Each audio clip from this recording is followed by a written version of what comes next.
Welcome to my YouTube channel. हम पिछले video में अपने क्लास 10th के 5th चैप्टर के बारे में देखे थे, जो कि उसका पूरा एक ही पार्ट में इंट्रोडक्शन पार्ट अपन कंप्लीट किए थे। और आज हम उसी तरह देखेंगे क्लास 10th के ही चैप्टर 6 के बारे में, और उसका भी क्या देखेंगे, इंट्रोडक्शन पार्ट ही। तो क्लास 10th के जो 6 चैप्टर है उसका नाम क्या है, ट्रायंगल। क्या नाम है, ट्रायंगल। अब आप लोग बहुत अच्छे तरीके से जानते होंगे कि ट्रायंगल होता क्या है, ठीक है। जानते हैं तो अच्छी बात है, और नहीं जानते तो आज देखिएगा इस वीडियो के द्वारा आप जानेंगे कि ट्रायंगल आखिर क्या है, इसमें क्या क्या पढ़ना है। आप क्लास 9th में क्या पढ़ के आए हैं और क्लास 10th में आगे आपको क्या पढ़ना है, ठीक है। तो देखिए, ट्रायंगल को क्या बोलते हैं, त्रिभुज। त्रिभुज क्या होता है, त्रिभुज क्या होता है, तो a closed figure with 3 side, 3 भुजाओं की बंद आकृति क्या कहलाती है, त्रिभुज। 3 भुजाओं की बंद आकृति त्रिभुज। बोलेंगे कैसे, जिसमें 1 2 और ये 3 भुजा हो गई, और ये क्या है, बंद आकृति है यानी क्लोज्ड फिगर है, तो ये क्या है आपका त्रिभुज है यानी ट्रायंगल है। आप 3 भुजाएं किसी भी तरह की ले लीजिए, लेकिन वो क्या होनी चाहिए, बंद आकृति होनी चाहिए यानी क्लोज्ड फिगर होना चाहिए, कहीं से वो खुला नहीं होना चाहिए, तो वो आपका क्या कहलाएगा, ट्रायंगल, ठीक है। अब जो ये त्रिभुज होता है इसको, ठीक है, साइड बेस पे और इसके एंगल के बेस पे डिवाइड किया गया कि जो त्रिभुज की भुजाएं हैं उसके आधार पे, और जो त्रिभुज के कोण होते हैं, इस त्रिभुज में देखिए 2 ही चीजें होंगी, एक ये कोण होगा, यहाँ पे बन गया, एक यहाँ पे, एक यहाँ पे, तो त्रिभुज में ये 3 कोण हो गए और 3 भुजा होगी। तो एक ये भुजा हो गई ए बी सी, त्रिभुज का नाम हम क्या दे दिए, ए बी सी। तो इसमें देखिए ए बी एक भुजा हो गई आपकी, ठीक है। फिर एक हो गई क्या, बी सी भुजा हो गई, और तीसरी क्या हो गई, ए सी भुजा। मतलब क्या इसमें है, 3 भुजाएं। उसके बाद 3 एंगल है, 1 2 3, एंगल ए, एंगल बी और एंगल सी, 3 कोण है, ठीक है। तो त्रिभुज में जो है 3 भुजाएं और 3 कोण है, ठीक है। इसी के आधार पर त्रिभुज को अलग अलग बांटा गया है, तो उसके बारे में अपन पढ़ेंगे। तो सबसे पहले हम देखते हैं क्या, types of triangle by side, ठीक है। ट्रायंगल के प्रकार जो कि किसके आधार पे है, साइड के आधार पे यानी भुजा के आधार पे। तो देखिएगा कि जो भुजा के आधार पे आपके त्रिभुज के 3 भाग हैं, तो भुजा के आधार पे त्रिभुज के कितने प्रकार हैं, 3 प्रकार। कौन कौन से, तो आप बहुत अच्छी तरीके से नाम सुने होंगे, क्या, समबाहु त्रिभुज, ठीक है। दूसरा सुने होंगे क्या, समद्विबाहु त्रिभुज, ठीक है, समद्विबाहु त्रिभुज। और तीसरा आप सुने होंगे क्या, विषम बाहु त्रिभुज। किसके बारे में, विषम बाहु त्रिभुज के बारे में, ठीक है। तो पहला हो गया आपका समबाहु त्रिभुज, दूसरा हो गया समद्विबाहु त्रिभुज, और तीसरा हो गया विषम बाहु त्रिभुज। इक्विलेटरल ट्रायंगल, आइसोसेलेस ट्रायंगल और स्केल ट्रायंगल, ठीक है। इक्विलेटरल ट्रायंगल, आइसोसेलेस ट्रायंगल और क्या, स्केल ट्रायंगल, ठीक है। अब देखिए स्केल ट्रायंगल में आपका क्या है, विषम बाहु। इसके नाम से ही आपके स्केल ट्रायंगल में क्या बोल रहा है, विषम बाहु। तो विषम बाहु का मतलब आप यहाँ से ये समझिए कि जिसकी कोई भी भुजा आपस में बराबर न हो, जिसकी कोई भी भुजा आपस में बराबर न हो, ठीक है, वो आपका क्या है, विषम बाहु। जिसकी कोई भी भुजा आपस में बराबर न हो, जिसकी कोई भी भुजा आपस में बराबर न हो, भुजा आपस में बराबर न हो, ठीक है, वो आपका क्या है, विषम बाहु त्रिभुज। क्या है, विषम बाहु त्रिभुज यानी स्केल ट्रायंगल, ठीक है। अब उसके बाद आता है आपका क्या, समद्विबाहु त्रिभुज। इसके नाम में क्या छिपा है, आपको दिख रहा होगा, द्वि। क्या छिपा है, द्वि। तो आप इससे ये अंदाजा लगाइए कि ऐसा त्रिभुज जिसकी सामने, जिसकी 2 भुजाएं आपस में क्या हो, इक्वल हो, वो आपका क्या है, समद्विबाहु त्रिभुज। तो ऐसा त्रिभुज जिसकी 2 भुजा क्या हो, जिसकी 2 भुजा बराबर हो, 2 भुजा आपस में क्या हो, बराबर हो, आपस में बराबर हो, वो आपका क्या है, समद्विबाहु त्रिभुज। बराबर हो वो क्या है आपका, समद्विबाहु त्रिभुज, ठीक है। उसके बाद आता है आपका क्या, समबाहु त्रिभुज। तो समबाहु त्रिभुज आपका क्या होता है, जिसकी सारी भुजा आपस में क्या होती हैं, बराबर होती हैं। तो इसमें आप क्या बोल सकते हैं, जिसकी सारी भुजा आपस में क्या होती हैं, बराबर होती हैं, जिसकी सभी भुजाएं आपस में क्या होती हैं, बराबर होती हैं, सभी भुजाएं बराबर होती हैं, वो आपका क्या कहलाता है, जिसकी सभी भुजाएं क्या हो, बराबर हो, वो आपका क्या है, समबाहु त्रिभुज। जिसकी केवल 2 भुजाएं बराबर हो, वो आपका क्या है, समद्विबाहु त्रिभुज। और विषम बाहु में आपका ऐसा है कि जिसकी कोई भी भुजा बराबर न हो। अब देखिए समबाहु त्रिभुज का मतलब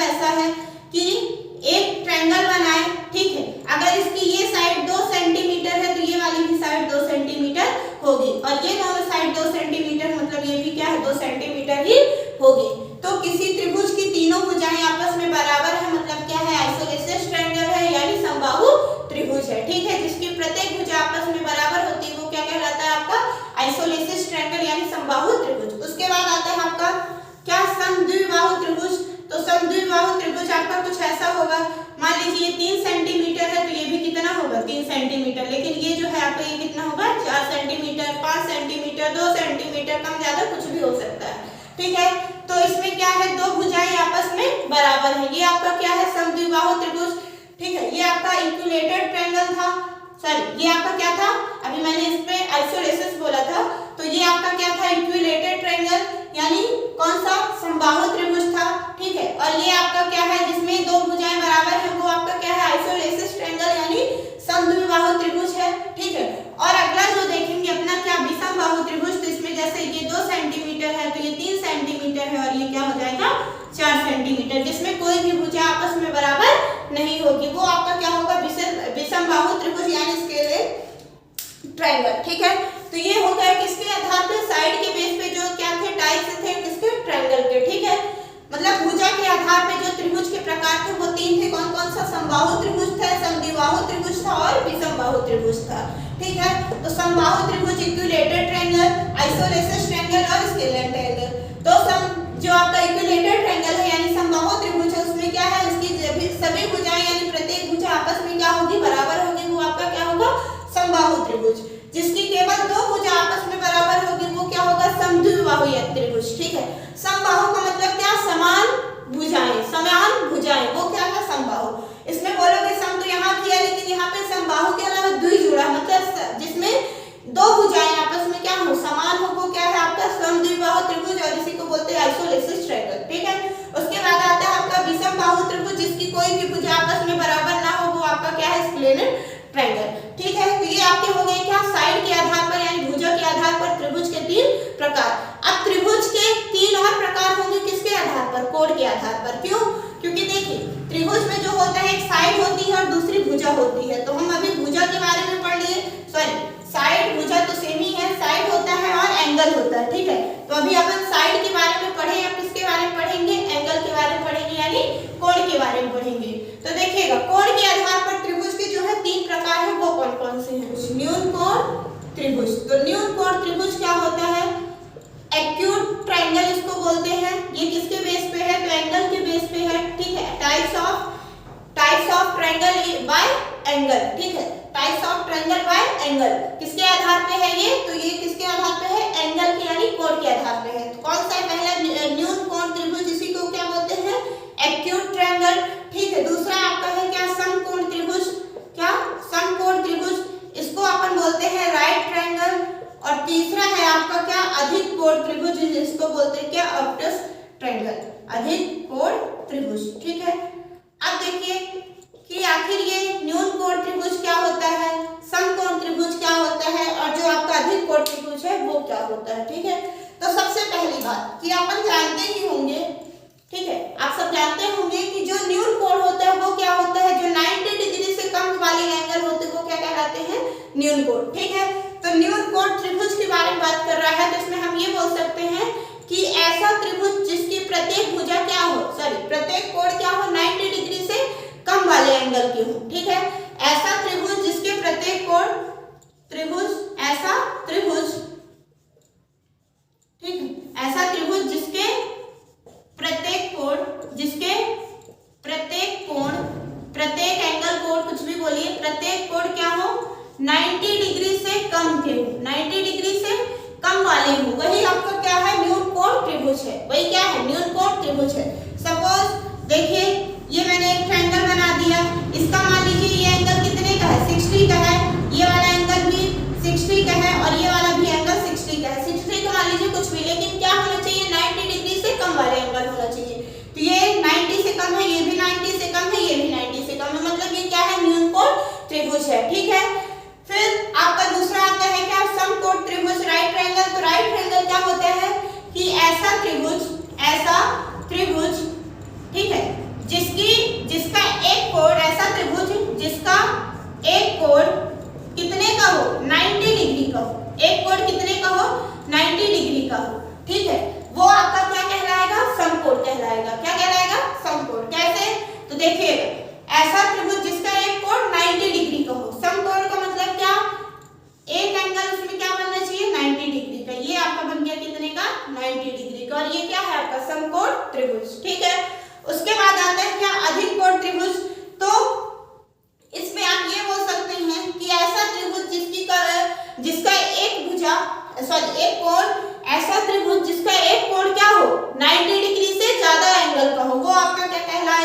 अधिक कोण त्रिभुज। ठीक है, तो ऐसा त्रिभुज जिसका एक कोण 90 से ज्यादा का हो, 90 से ज्यादा का हो, ठीक है, वो आपका क्या होगा, अधिक कोण त्रिभुज। ठीक है, तो देखिए हम देखें क्या भुजा के आधार पर और ये क्या देखें कोण के आधार पे। तो भुजा के आधार पे भी 3 थे और कोण के आधार पे भी जो त्रिभुज के प्रकार है वो कितने हैं, 3। तो भुजा के आधार पे पहला समबाहु, समद्विबाहु, विषमबाहु। ठीक है, समबाहु मतलब जिसकी सभी भुजाएं बराबर हो यानी समान हो। समद्विबाहु त्रिभुज का मतलब जिसकी दो भुजाएं आपस में बराबर हो, और विषमबाहु त्रिभुज का मतलब जिसकी कोई भी भुजा आपस में बराबर ना हो। ठीक है, उसके बाद आपका आता है क्या एंगल बेस पे, तो न्यून कोण त्रिभुज पहला है जिसमें क्या है, ऐसा त्रिभुज जिसके प्रत्येक कोण कितने होने चाहिए, 90 डिग्री से कम होने चाहिए। 90 डिग्री से कम वाला ही एंगल क्या कहलाया जाता है, न्यून कोण। ठीक है, तो यहाँ त्रिभुज में क्या होना चाहिए, 90 डिग्री से कम एंगल होना चाहिए। दूसरा समकोण त्रिभुज जिसमें ऐसा त्रिभुज जिसका एक कोण कितने का होना चाहिए, एक एंगल उसमें कितने का हो, 90 डिग्री का हो, वो आपका क्या कहलाता है, समकोण त्रिभुज। उसके बाद आते हैं क्या तीसरा यानी अधिक कोण त्रिभुज, तो ऐसा त्रिभुज जिसका एक कोण 90 डिग्री से क्या होना चाहिए, ज्यादा। यहाँ 90 डिग्री से कम, यहाँ 90 और यहाँ 90 से ज्यादा। ठीक है, तो आप लोग को ये क्लियर हुआ होगा त्रिभुज के बारे में, मैंने कुछ चीजें आपको बताई। अब हम अपन पढ़ेंगे आगे कि क्या हम 9th में पढ़ के आए हैं और क्या इस चैप्टर में पढ़ने वाले हैं। ठीक है, तो चलिए देखते हैं। ठीक है, तो आप लोग को ये समझ में आया होगा त्रिभुज के बारे में, ये सारी चीजें आप जानते भी रहे होंगे, ये बेसिक नॉलेज था मैंने आपको दिया।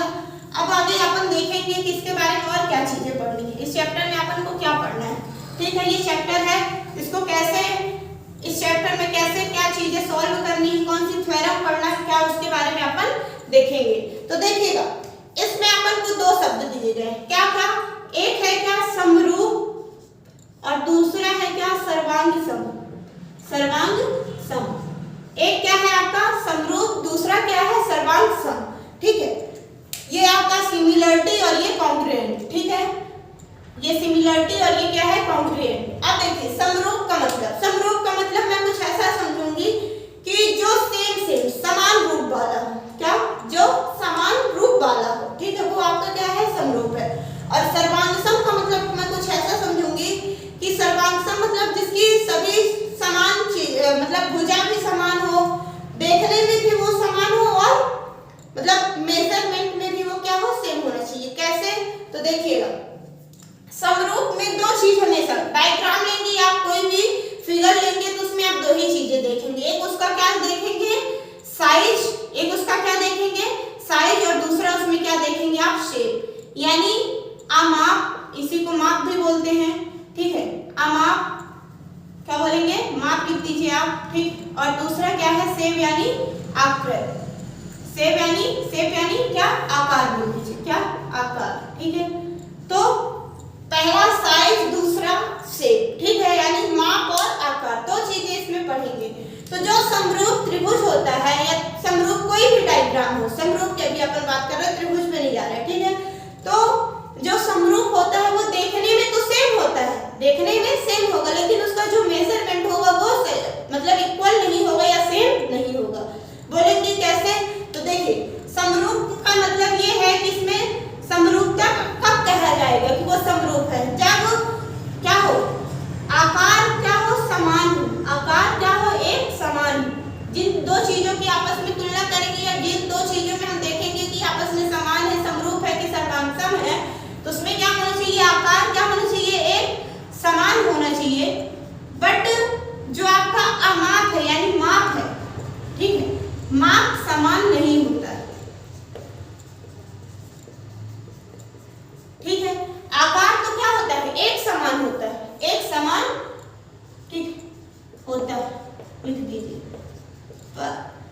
पर लिख दीजिए किंतु कुछ भी, किंतु माप समान नहीं होता है। ठीक है, जैसे देखिए, चलिए पहले इसको भी बता देते हैं, उसके बाद दोनों को समझाती हूँ। तो समरूप जो है वो क्या है, एक आकार सेम होना चाहिए, बट उसमें साइज क्या है, कोई मतलब नहीं उससे। ठीक है, अब देखते हैं दूसरा जो आपका सर्वांगसम है, जिसमें आकार, ठीक है, इसमें सिर्फ कौन समान होता है, आकार, और इसमें आकार और माप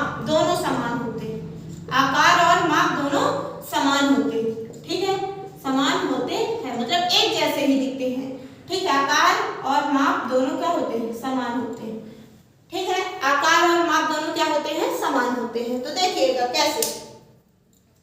अब देखिए मैंने यहाँ पे एक ये सर्कल बनाया, ठीक है, दूसरा मैंने इसी के जैसे एक ये सर्कल बनाया। तो आपको दिख रहा होगा कि एक ये सर्कल है, एक ये सर्कल है, ठीक है, दोनों क्या है, सर्कल यानी वृत्त हैं। इसकी सपोज रेडियस कितनी है, ठीक है, 3 सेंटीमीटर है, और इसकी भी जो रेडियस है यहाँ से वो भी कितनी है, 3 सेंटीमीटर, ठीक है।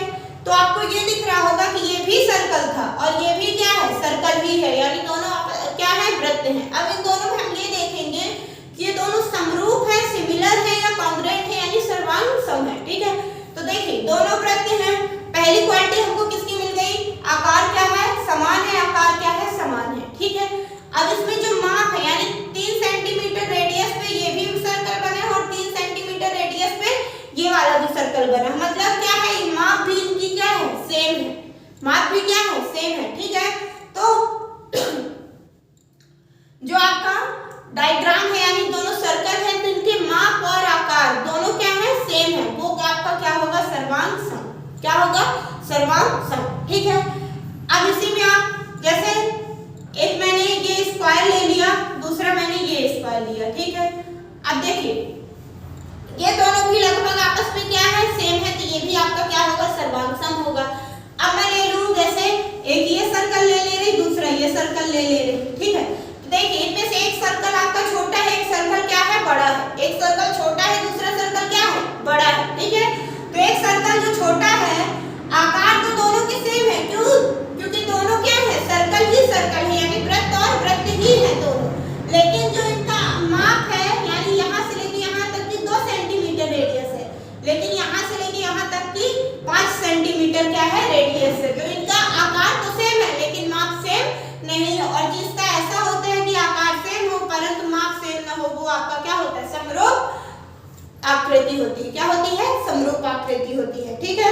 अब इसमें समरूपता और सर्वांग सम जो भी दोनों चीजें अपन पढ़ेंगे वो किसके हिसाब से पढ़ेंगे, त्रिभुज के लिए पढ़ेंगे, किसके लिए, त्रिभुज के लिए, ठीक है। तो चलिए देखते हैं अपन सबसे पहले त्रिभुज के लिए अब देख लेते हैं कि क्या सर्वांग सम है, क्या समरूप है ना, वो सारी चीजें क्या है, तो उसके बारे में भी अब देख लेते हैं। तो वृत्त और वर्ग से जो भी अपन पहचाने अब देखते हैं किसके लिए, त्रिभुज के लिए, ठीक है।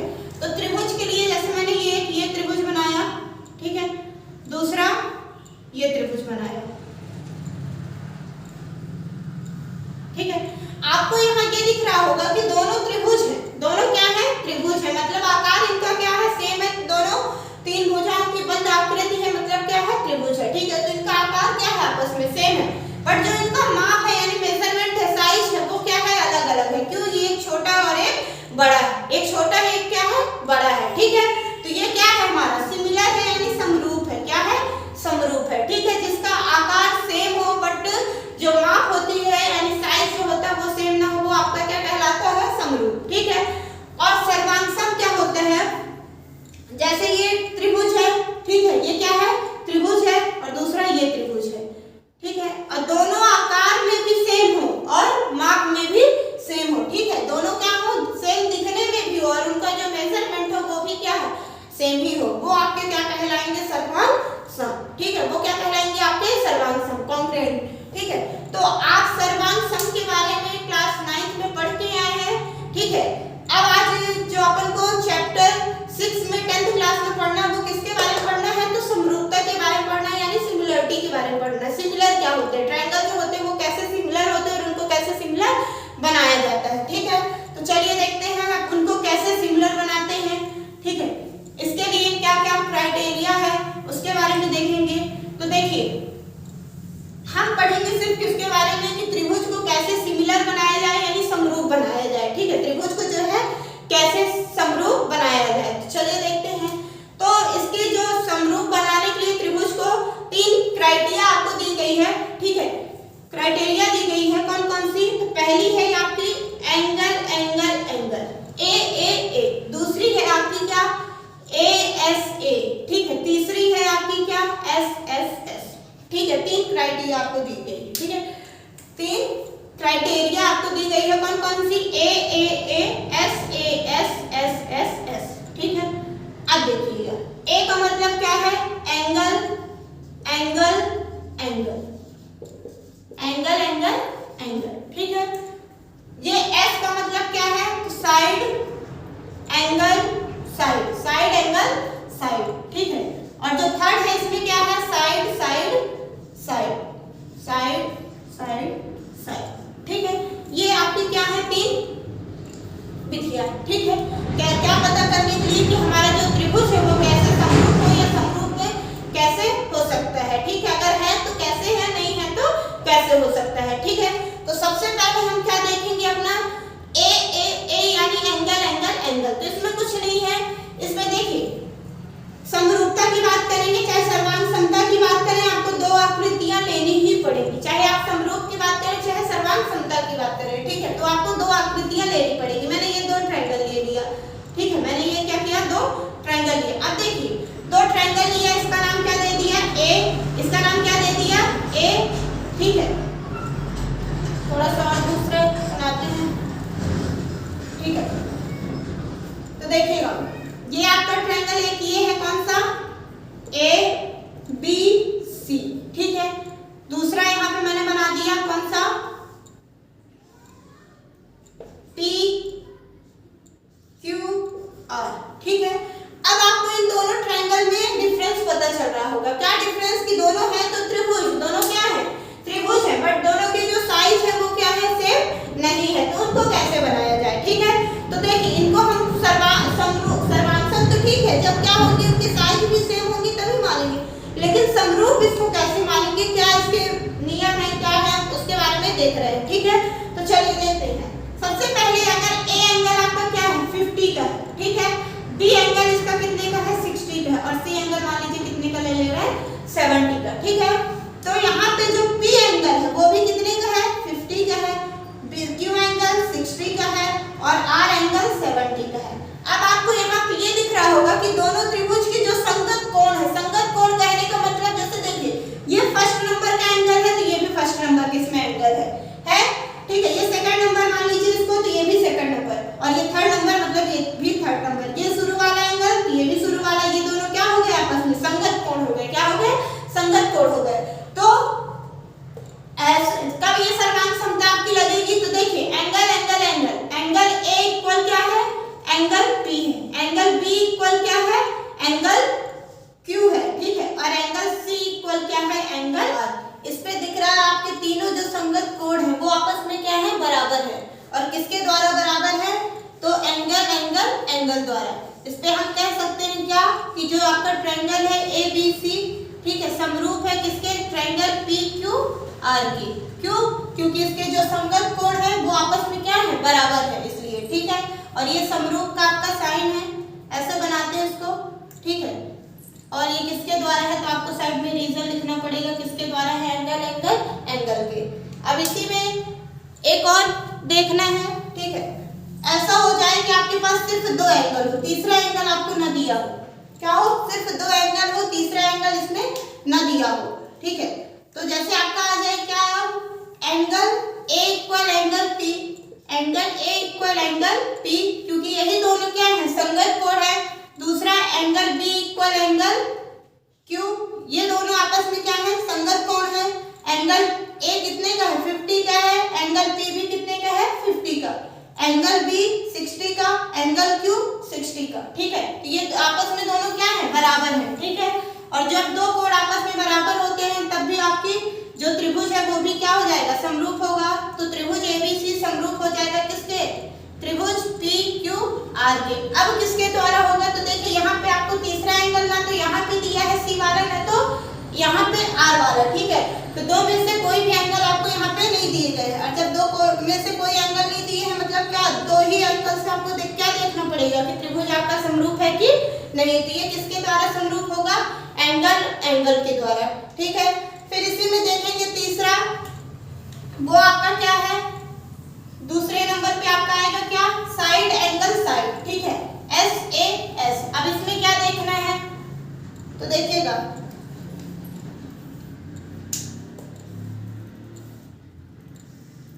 ये ट्रायंगल है आपका ए बी सी। दूसरा इसी तरह एक और ट्रायंगल ले रहे हैं,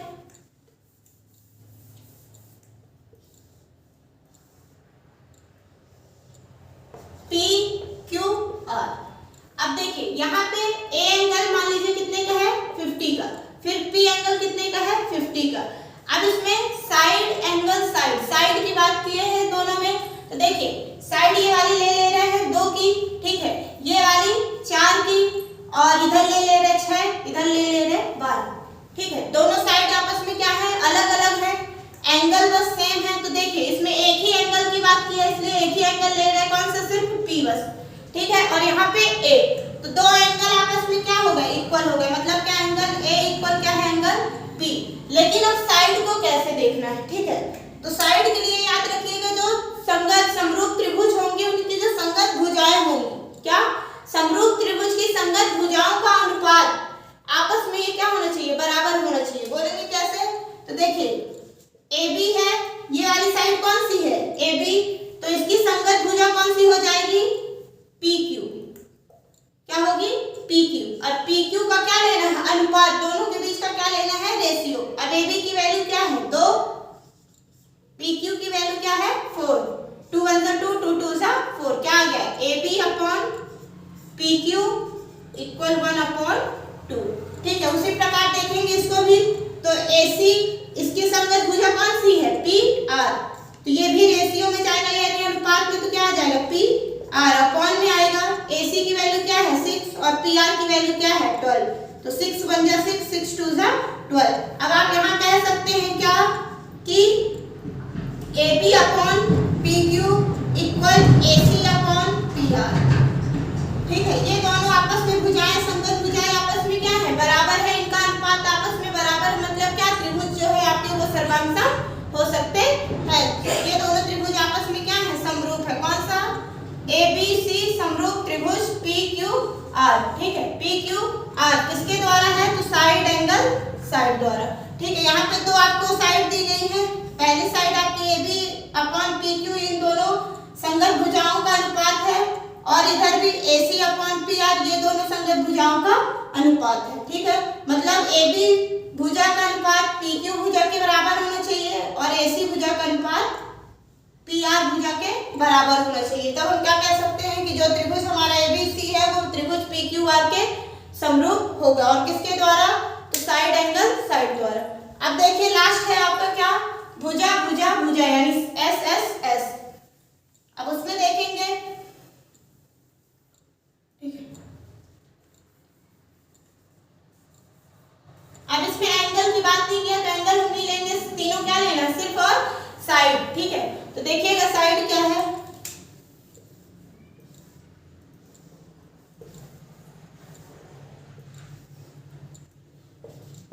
ए B C P Q R, कोई भी त्रिभुज आप नाम कुछ भी दे सकते हैं, ठीक है। तो देखिएगा ए बी की वैल्यू हम ले लिए 2, बी सी की ले लिए 3 और ए सी की ले लिए 4, ठीक है। उसी प्रकार पी क्यू की ले लिए क्या 6, ठीक है। फिर क्यू आर की ले लिए 9 और पी आर की ले लिए 12।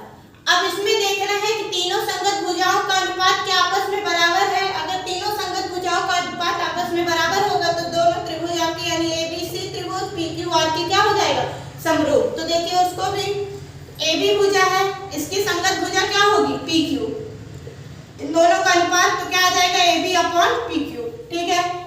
फिर दूसरी भुजा आपकी क्या है ए सी की संगत भुजा क्या है पी आर, ठीक है। इन दोनों का भी अनुपात हो गया। तीसरी भुजा है आपकी बी सी और बी सी की संगत भुजा कौन है क्यू आर, ठीक है। इन दोनों का भी क्या हो गया अनुपात।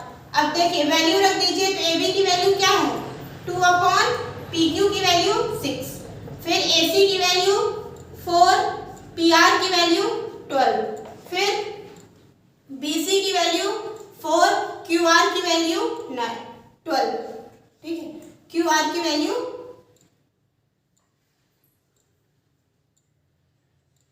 बी सी की वैल्यू 3 है, बी सी की वैल्यू 3 है और क्यू आर की वैल्यू 12, ठीक है। तो 2 1 जा 2, 2 3 जा 6, 4 1 जा 4, 4 3 जा 12, 3 1 जा 3, ठीक है। और इसकी वैल्यू 9 है, 3 1 जा 3, 3 3 जा 9, ठीक है। B C upon Q R, तो B C upon Q R इन दोनों का रेशियो क्या है 3 अपॉन 9, 3 अपॉन 9, तो 3 1 जा 3, 3 3 जा 9।